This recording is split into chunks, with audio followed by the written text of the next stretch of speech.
నమస్కారం.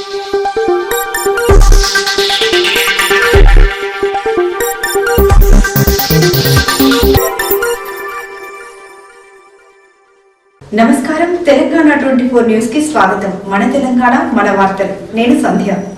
Parade ground లో తెలంగాణ విమోచన దినోత్సవ వేడుకల అనంతరం కంటోన్మెంట్ బోర్డు పరిధిలోని పికెట్ పార్క్ లో ఏర్పాటు చేసిన భారతరత్న శ్రీ అటల్ బిహారీ వాజ్పేయి 11 అడుగుల విగ్రహాన్ని కేంద్ర రక్షణ శాఖ మంత్రి రాజ్నాథ్ సింగ్, బీజేపీ రాష్ట్ర అధ్యక్షుడు రామచంద్రరావు, కేంద్ర మంత్రులు కిషన్ రెడ్డి, బండి సంజయ్ తో కలిసి ఆవిష్కరించారు.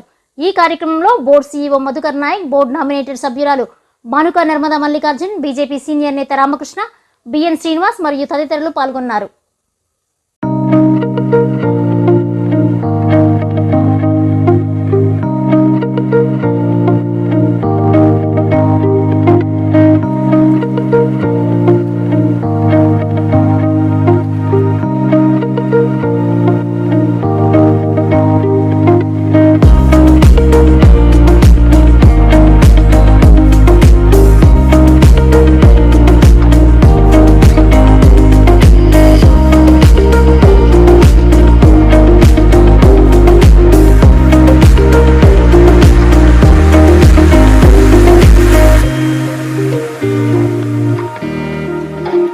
ఇవి న్యూస్ అప్డేట్స్. మరిన్ని అప్డేట్స్ కోసం చూస్తూనే ఉండండి తెలంగాణ 24 న్యూస్.